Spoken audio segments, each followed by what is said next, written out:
like ice cream type of thing. So we're gonna go home and make those.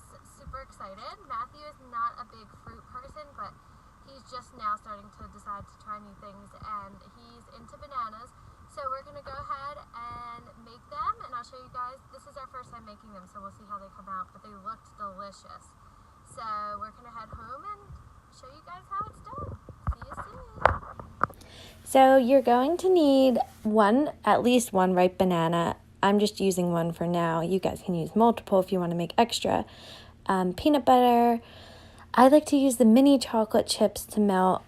And of course you want to use parchment paper when freezing the banana to keep it from sticking.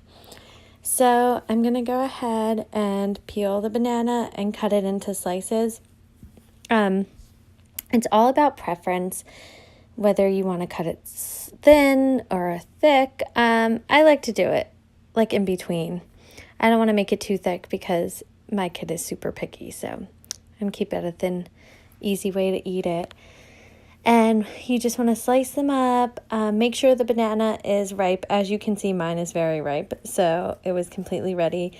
And like I said, I'm just doing an example, so I am only using one banana, but if you do try these and you love them, feel free to make a bunch and freeze them because they taste delicious. So go ahead and do that, and then we will move on to the peanut butter.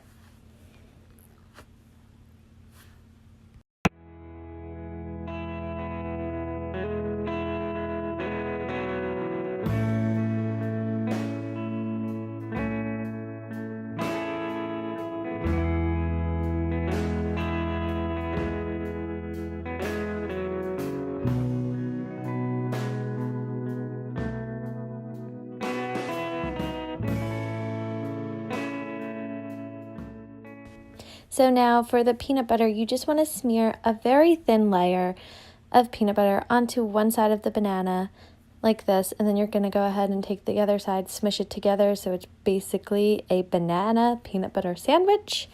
And you're going to do that with the rest of them. And then I will show you guys how to put the parchment paper and freeze it. I like parchment paper because it doesn't have any issues with freezing. It keeps things from sticking.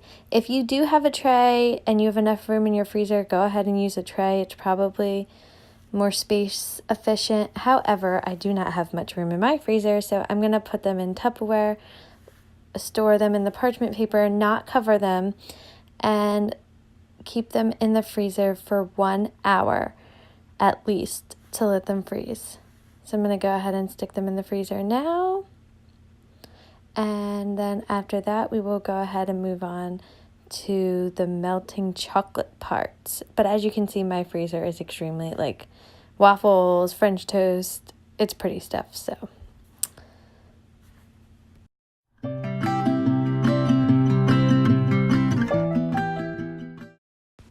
So now that my bananas are frozen, I'm going to go ahead and melt some chocolate chips in a bowl. You don't have to do that many. A little goes a long way. You're going to want to heat it up in intervals, otherwise the chocolate will clump up. So I like to do 15-second intervals, and each time I take it out, I stir it, I put it back in until it's completely smooth like so. If it's not, the recipe does say you can add vegetable oil. I did not need to, but depending on your microwave and your chocolate, you might. So you want to dip the banana, roll it on one side with the chocolate, put it back in your freezer for a few minutes just till that chocolate is frozen, and then you are good to go. So I hope you guys enjoy. Give it a shot. Let me know what you think in the comments. And please check in my description box. I will definitely leave the recipe below. Thank you guys for watching. Don't forget to subscribe.